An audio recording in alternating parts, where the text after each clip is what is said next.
प्रदोष, शिवरात्रि, सोमवार तीनों एक ही दिन पड़ रहा है। प्रदोष पड़ती है तो शंकर भगवान कैलाश पर निवास करते हैं। हमारे यहाँ कहते हैं सोमवार की जो प्रदोष पड़ती है वो इच्छा पूर्ति करती है। मान लो आप प्रदोष का व्रत नहीं कर सकते,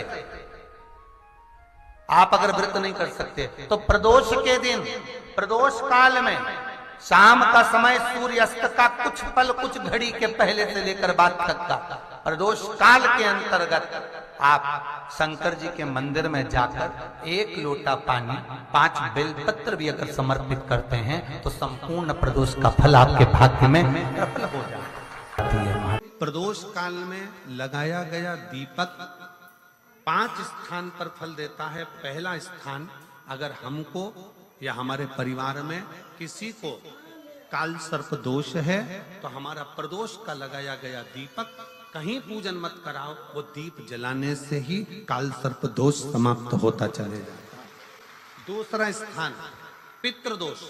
अगर किसी ने कह दिया कि तेरे घर में पितृदोष है, तेरे घर में, कई लोग बता देते हैं कि तुम्हारे घर में, कई माताएं पूछती हैं मेरे घर में बेटा नहीं, मेरे घर में 3 बेटी हो गई, 4 बेटी हो गई, 5 बेटी हो गई, बेटा नहीं है, बेटा नहीं, तो किसी ने कह दिया पितृदोष है। अब तुम शंकर जी की पूजन कर रहे हो, शंकर जी पे जल चढ़ा रहे हो, शिव की स्तुति कर रहे हो, तो किसी किसी की यहाँ 3 बेटियों के बाद, 4 बेटियों के बाद, एक माता ने तो लिखा है कि उसके यहाँ 2008 में उसके घर में लड़की ने जन्म लिया था, या 2008 में उसके घर में बच्चे ने जन्म लिया था, लड़की ने। उसके बाद फिर लड़की ने जन्म लिया और उसके बाद उसके घर में कोई पुत्र का योग नहीं बना। तब उसने प्रदोष के समय पर शाम को दिया लगाना प्रारंभ करा और 2008 में बच्ची जन्मी थी और अब 2024 में उसके घर में लड़के ने जन्म लिया। कि प्रदोष काल का लगाया गया दीपक, प्रदोष काल, प्रदोष के दिन, प्रदोष काल का जो दीपदान होता है वो सरल नहीं होता, वो सहज नहीं होता। 5 स्थान की पूर्ति करता है। पहला स्थान किस चीज के लिए? काल सर्प दोष के लिए। दूसरा पितृदोष। कैसा भी तुम्हें कोई पितृदोष बता दे, कितना भी तुमसे कोई कह दे कि तेरे घर में पितृ का दोष है, तेरे घर में ये दोष है, अगर आप प्रदोष के दिन, प्रदोष काल में अर्थात सूर्य अस्त के समय के 2:45 तक का जो समय होता है, 2 घंटे के समय का, उसके अंतर्गत अगर आप प्रदोष काल के समय में भगवान शंकर को दीप लगाने के लिए अगर पहुंचे हो तो वो आपको फल देगा ही, पितृदोष का निवारण होगा ही। चाहे तुम कुछ करो चाहे मत करो, वो पितृ की शांति करा दे। दूसरे नंबर पर है पितृदोष। तीसरे नंबर पर है वास्तु दोष। हमारे घर का, अब एक बहुत सावधानी से श्रवण करने वाला विषय है, वंश की वृद्धि नहीं है। 30 वर्ष शादी के हो गए, 40 वर्ष शादी के हो गए और औलाद है ही नहीं। डॉक्टर ने भी हाथ ऊंचे कर दिए, टेस्ट पे भी करवाया, IVF करवाया, सब कुछ तुमने करवा लिया, तो भी औलाद नहीं है। तब आखिरी में एक काम चालू करो, प्रदोष का दिन दोनों पति पत्नी व्रत चालू कर दो प्रदोष का, और प्रदोष काल में शाम के समय जाकर एक ही दिए में 2 लंबी बाती जानते हो ना, रुई की लंबी कपास की बाती 2, और दोनों बाती एक ही दिए में रखकर पति पत्नी दोनों उसको प्रज्वलित करना प्रारंभ करें। बाबा संतान देकर ही रहेगा, औलाद आएगी ही। दीप की जो बाती में अंतर आ जाता है, एक गोल बाती में और लंबी बाती में अंतर आता है, बहुत अंतर आता है। पितरों के लिए गोल बाती का प्रयोग बहुत कम होता है महाराज। देवी जी के लिए, माता रानी के लिए, जगत जननी के लिए गोल बाती का प्रयोग बहुत कम होता है महाराज, ध्यान रखिएगा। एक पितृ के लिए, एक जगत जननी जगदम्बा दुर्गा भवानी के लिए गोल बाती का प्रयोग कम होता है, लंबी बाती का प्रयोग ज्यादा होता है। क्यों?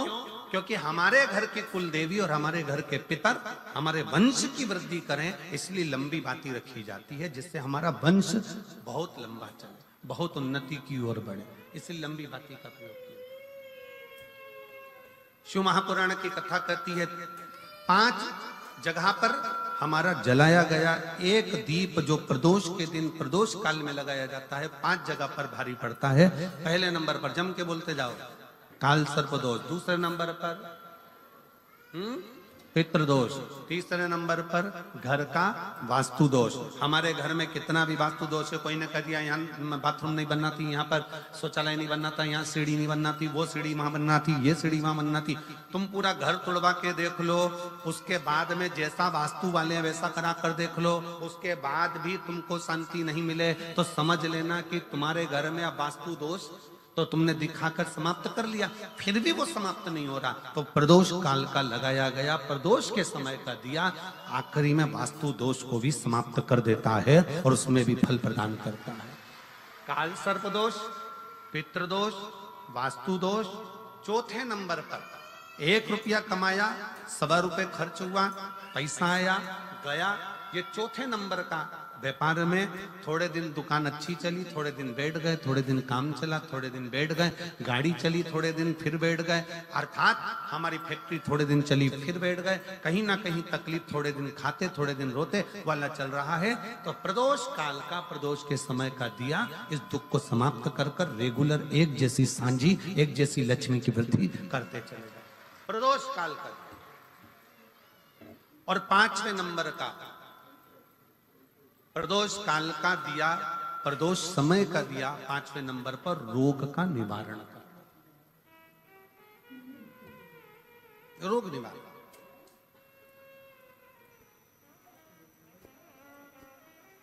ये 5 स्थान जो बताए गए हैं प्रदोष काल के दिन, प्रदोष के दिन दीप प्रज्वलन के। प्रदोष व्रत का इतना महत्व है महाराज। ये प्रदोष व्रत होता क्या है? प्रदोष व्रत का महत्व क्या है? शिव महापुराण की कथा कहती है शंकर भगवान का प्रदोष का व्रत, अर्थात चंद्रदेव को जो क्षय रोग हो गया, बीमार पड़ गए, शरीर गलकर नीचे गिरने लगा, तब देव ऋषि नारद ने भगवान चंद्र को शंकर भगवान के पूजन का विधान बताया और पूजन करते करते त्रयोदशी तिथि आ गई। जिस त्रयोदशी के दिन चंद्रदेव ने सुबह से शाम तक कुछ नहीं खाया, शाम के समय सूर्य अस्त के पहले चंद्रदेव ने स्नान किया, श्वेत वस्त्र धारण करे और श्वेत वस्त्र धारण कर कर चंद्रदेव शंकर के शिवलिंग की पूजन करने बैठ गए। शंकर भगवान के शिवलिंग की पूजन जब चंद्रदेव ने करी, हाथ में अक्षत लेकर चंद्रदेव ने शंकर को समर्पित करे, ओम उमापति नमः कहकर जब चंद्रदेव ने शिव को समर्पित करे, भगवान शंकर त्रयोदशी के दिन प्रदोष समय में, प्रदोष काल में प्रकट हो गए और प्रकट होकर बोले, ऐ चंद्र, तुमने आज मेरा अनुरोधन किया है, आज मेरा स्मरण किया है, जाओ आज त्रयोदशी के दिन प्रदोष काल में मैं तुम्हारे शरीर को स्वस्थ करता हूं। तब से ये प्रदोष व्रत प्रारंभ हुआ है महाराज। किसने करा है प्रदोष व्रत? भगवान विष्णु ने करा था। जब घोड़े का मुंह लगा, हयग्रीव अवतार, लक्ष्मी जी हंस दी थी तो घोड़े का मुंह भगवान विष्णु का लगा, तब भगवान विष्णु ने प्रदोष व्रत करा था। भगवान विष्णु प्रदोष व्रत 11, 26 अवश्य करना चाहिए, या तो 11 करो या 26 करो, करना चाहिए। प्रदोष कोई साधारण सा व्रत नहीं है, प्रदोष कोई निम्नता व्रत नहीं है, सहजता का। एक एक प्रदोष का महत्व शास्त्र वर्णन करता, शिव महापुराण कहती है एक एक प्रदोष का महत्व, एक एक प्रदोष। सोमवार की अगर प्रदोष पड़ती है, बहुत ध्यान से सुनना महाराज, सोमवार की प्रदोष पड़ती है तो शंकर भगवान कैलाश पर निवास करते हैं। मंगलवार की प्रदोष पड़ती है तो शिव काशी में निवास करते हैं। बुधवार की प्रदोष पड़ती है तो शिव रजत भवन में निवास करते हैं। गुरुवार की प्रदोष पड़ती है तो शिव गंगा के स्थल पर निवास करते हैं। शुक्रवार की अगर प्रदोष पड़ती है तो शिव नीलकंठ पर विराजमान होते हैं। शनिवार की अगर प्रदोष पड़ती है तो शिव शमी के वृक्ष के नीचे रहते हैं। और रविवार की जब प्रदोष पड़ती है तो शिव बेलपत्र के पेड़ के नीचे निवास करते हैं। महाराज ये एकादशी शंकर से कह रही है कि आपका स्थान ये नहीं कि आप कैलाशपन मिले, उस बार को, उस तिथि के दिन, उस अनुकूल।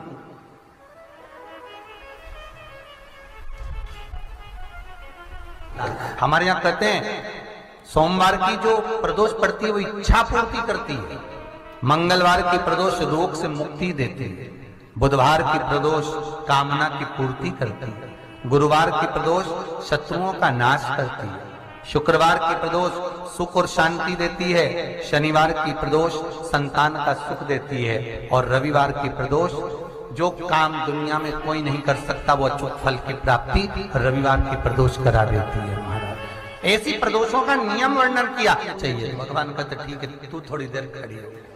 एकादशी सम्मुख खड़ी हुई, पार्वती जी ने जिस अंगुष्ठ का जल पीने के लिए लिया था हाथ में, बस पीने ही वाली थी, शंकर भगवान ने वही हाथ में जल लेकर एकादशी के हाथ में उसको देकर कहा, ले ये मेरे द्वारा निर्मित एक व्रत है जिसे त्रयोदशी के दिन तूने मांगा है, मैं तुझे देता हूँ। आज इस व्रत का फल मैं तुझे प्रदान करता हूँ। अब तू जिस जीवात्मा को लेकर जाएगी उसका पाप प्रबल नहीं होगा। किसी स्त्री, पुरुष, बालक, बुजुर्ग जो भी होगा जिसने प्रदोष का व्रत करा होगा, वो जीवात्मा को तू किसी फल की कामना से नहीं स्वतः ही लेकर चली जाए, उसमें कोई कामना नहीं है। बन सके जीवन में 11 प्रदोष या 26 प्रदोष करने के बाद आप उसका उद्यापन कर विराम भी दे सकते। पर जीवन में एक बार प्रदोष का व्रत मौका मिले, जिस कामना से जिस दिन का भाव आपके मन में आए कि मुझे रोग से मुक्ति पाना है तो ये प्रदोष मुझे करना है, मैं रोग मुक्ति के लिए, हम जो भी आपके मन में आ रहा है, संतान प्राप्ति के लिए शनिचरी प्रदोष, आप उसका स्मरण करें। फिर लिखा शिव महापुराण में, बड़ा सुंदर लिखा वेदव्यास जी ने, मान लो आप प्रदोष का तो नहीं कर सकते, आप अगर व्रत नहीं कर सकते तो प्रदोष के दिन, प्रदोष काल में शाम का समय सूर्यास्त का कुछ पल, कुछ घड़ी के पहले से लेकर बाद तक का प्रदोष काल के अंतर्गत आप शंकर जी के मंदिर में जाकर 1 लोटा पानी, 5 बेलपत्र भी अगर समर्पित करते हैं तो संपूर्ण प्रदोष का फल आपके भाग्य में प्रबल हो जाए। शिव महापुराण में इसका लड़की को मंगल है, गुरुजी लड़के को मंगल है, क्या करा जाए? कुछ मत करो। प्रदोष के व्रतों में वर्णन किया गया है कि रवि का प्रदोष, भौम का प्रदोष, मंगल का प्रदोष, बुध का प्रदोष, गुरु का प्रदोष, शुक्र का प्रदोष, शनि का प्रदोष। जो प्रदोष पढ़ते हैं पूरे महीनों में, पूरे वर्ष में मंगल का प्रदोष निकाल कर रख लो कि मंगल का प्रदोष इस दिन पड़ रहा है, मंगल की त्रयोदशी तिथि पड़ रही है, प्रदोष व्रत मंगलवार का पड़ रहा है। और जिन लड़का लड़की को मंगल होते हैं, जिन कन्या और वर को मंगल होते हैं, केवल शंकर भगवान के मंदिर में जाकर चौमुखी दिया, 4 बत्ती का दिया आटे का, उसमें घी डालकर लड़की शंकर भगवान के मंदिर में मात्र 7 बार शंकर पे से उतार कर, 3 बार स्वतः उतार कर शिव के मंदिर में रख देती है, उसका मंगल आड़े आता ही नहीं है, मंगल नहीं आता सामने।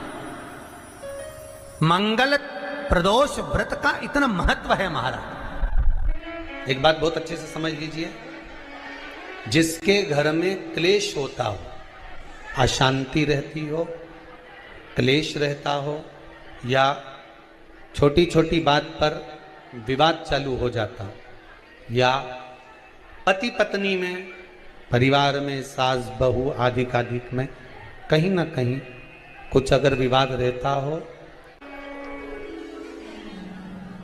ऐसा बेलपत्री की डंडी रहती है ना, बहुत ध्यान दीजिएगा महाराज। श्राद्ध पक्ष की कथा चल रही है, शिव महापुराण आज विराम की ओर है, ध्यान दीजिएगा। जैसे ये बेलपत्री की जो डंडी होती है, डंडी का जो भाग होता है बेलपत्री की, ऐसा बेलपत्री की 7 भाग ले लो, मतलब बेलपत्री 7 ले लीजिए। 7 बेलपत्र लेकर कच्चा जो सूत होता है ना, कच्चा सूत जो जानते हो पेड़ पौधे में माता लपेटती हैं, धागा जो होता है ना सफेद कलर का कच्चा धागा, जो बड़ में, पीपल में और आंवला आदि में लपेटा जाता है, कच्चा सूत, उसको शंकर भगवान और माता पार्वती का स्मरण कर कर नंदी के, जो नंदी होता है, नंदी के राइट भाग में, नंदी का एक पांव ऊंचा होता है, आपने देखा होगा आगे का पांव ऊंचा होता है, बैठते समय नंदी का एक पांव ऊंचा, एक पांव नीचे की हो जाता है। तो नंदी का जहां पांव ऊंचा है उस ऊंचे पांव के पास में बैठना है। कच्चे सूत पर उस बेलपत्री के जो 7 गुच्छ हैं, 7 जो बेलपत्री के भाग हैं, 7 बेलपत्री हैं, उसको अपना नाम गोत्र स्मरण कर कर उस कच्चे सूत को लपेटना है। महाराज लाल कलर का चंदन उस बेलपत्री के पत्ते में जो अग्रभाग होता है, सबसे आगे का भाग, 7 में लाल चंदन लगाना है। महाराज उस चंदन को लगाकर आप प्रदोष के दिन, प्रदोष काल में शंकर भगवान को समर्पित अगर करते हैं तो जिस घर का गोत्र बोला है उस घर में कभी क्लेश नहीं हो सकता, उस शांति का अनुभव कर, उसमें क्लेश नहीं हो सकता। एक धागा होता है पक्का धागा, एक धागा होता है कच्चा धागा। बहुत ध्यान दीजिएगा महाराज, पक्के धागे से नहीं लपेटना सफेद, कच्चा जो धागा पीपल में, बड़ में या आंवला आदि में जो हम लोग लपेटते हैं पूजन करते समय, वो कच्चा धागा। और एक बात और आपको कहने, ध्यान दीजिएगा, अगर मान लो किसी पति पत्नी का तलाक तक की नौबत हो गई और तलाक नहीं कराना है, आपस में वापिस प्रेम बढ़ जाए, छोरी वापिस घर में रहे, बेटा उसको रखे, बहू रहे, आपस में प्रेम बढ़े, वो भले मायके चली गई हो, वो भले लड़का छोड़कर चले गया हो, अकेली रह रही हो और चाहती है कि मैं पति के साथ रहना है, तलाक नहीं होना चाहिए, हम दोनों में प्रेम रहे, वो संभाले मेरे को भी और मैं भी आदर करूं, वो भी आदर करे। तो मेरा निवेदन है, कच्चा जो सूत होता है, कच्चा जो धागा होता है, नंदी के ठीक पीछे बैठकर कोई साथ में आपके परिवार का कोई व्यक्ति चले जाए और हस्तकमल को, जिसको अपने परिवार में वापिस रहना है, उस स्त्री हो या पुरुष हो, दोनों में से कोई भी नंदी के पीछे बैठकर सोमवार की जिस दिन अष्टमी पड़े उस दिन नंदी के पीछे बैठकर हाथ को ऐसा बंद करना है, हाथ में एक बेलपत्री रखना है, सीधी सीधी बंद कर कर 7 बार उस हाथ पर कच्चा सूत लपेट देना है, उस सूत को वापस निकाल लेना है, बेलपत्री के साथ, बेलपत्री के साथ में, और बेलपत्री को तो अपने पास में रखना। सबसे पहले माता पार्वती का जो हस्तकमल ऐसा होता है शिव मंदिर में, उस हस्तकमल में वो सूत जो आपके हाथ से निकला है वो उसमें डाल देना है, माँ जगत जननी से प्रार्थना कर कर, और जो बेलपत्री आपने संबंध को जोड़ने के लिए अपने हाथ में ली है वो शंकर भगवान के कटी भाग में, फिर निवेदन करूंगा कटी भाग को समझ लीजिए। ये शिवलिंग रखा है, जहां पर शंकर भगवान का शिवलिंग, माता पार्वती जी के हस्त कमल पर जो शिवलिंग रखा है, ये भाग कटी भाग कहलाता है। इस जगह पर जहां शंकर और पार्वती का मिलन हुआ है, उस जगह पर उस बेलपत्री को रख देना। महाराज ज्यादा से ज्यादा 3-4 महीने लगते हैं, दोनों में वापिस प्रेम बढ़ जाता है, दोनों एक हो जाते हैं। तलाक तक बात चल भी रही हो तो वो तलाक समाप्त हो जाता है, प्रेम, करुणा, आसक्ति, स्नेह बढ़ जाता है। संबंध टूटने की कतार पर एक बार माता पार्वती को समर्पित तो करो अपना संबंध कि मां अब तुझे नहीं भाना, माना मैंने अपशब्द कह दिया होगा, माना मेरी गलती होगी, थोड़ी गलती उनकी भी होगी, पर दोनों की गलती है मां, अब इस संबंध को तुझे निभाना। जब कच्चा सूत माता के हाथ में रखो तब माता को विनती करना, इस संबंध की डोरी अब तेरे को दे दी, दीन बंधु दीनानाथ मेरी डोरी तेरे। अब यह डोरी मैंने तुमको दे दी, अब ये संबंध आपको निभाना है, अब ये संबंध मेरा। एक प्रयोग जरूर कर देखना, जिस दिन घर में क्लेश हो रहा हो, भाइयों में आपस में झगड़ा हो रहा हो, देवरानी जेठानी में झगड़ा हो रहा हो, सास बहू में झगड़ा हो रहा हो और शांति हो ही नहीं रही, बहुत प्रयास कर लिया तुमने कि शांति नहीं हो रही, तो प्रयास करो, प्रदोष के दिन एक बेलपत्र लीजिए,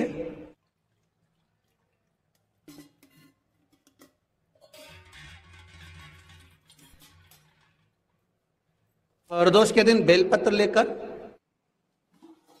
अपना जो परिंडा होता है, परिंडा जानते हो, मटका, हंडा, जहां पानी भरते हो, पितरों का स्थान, उस परिंडे को बेलपत्र छुआकर उस बेलपत्र को शंकर भगवान के ऊपर जो जलाधारी होती है, उस जलाधारी में इस डंडी को अपने घर का नाम गोत्र बोलकर उसको डाल दिया जाता है। एक लोटे पानी में थोड़ा सा शहद मिलाकर उस जलाधारी में भगवान शंकर का भृंगेश्वर नाम लेकर चढ़ा दिया जाता है। शिव जी को चढ़ाया हुआ जल उस बेलपत्र को चढ़ाकर जाइए, कितना भी तेज झगड़ा हो रहा होगा, मात्र 10 मिनट के अंदर एकदम शांत हो जाता है, झगड़ा रह ही नहीं पाता। कितना भी झगड़ा हो रहा, मात्र 10 मिनट, 15 मिनट से ज्यादा नहीं टिक सकता। पत्र खाओगे शंकर जी के मंदिर की तो मुख में जीवान छार छार हो जाती है। बोलो सही है कि गलत? प्रतिदिन बेलपत्र खाओगे शंकर मंदिर की तो मुख में कई बार छाले भी पड़ जाते हैं। सत्य है कि गलत? शिव महापुराण की कथा कहती है अति सर्वस्व वर्जते। आपको अगर बेलपत्र खाना है, हफ्ते में 2 खाओ, हफ्ते में 3 खाओ, मुंह में अगर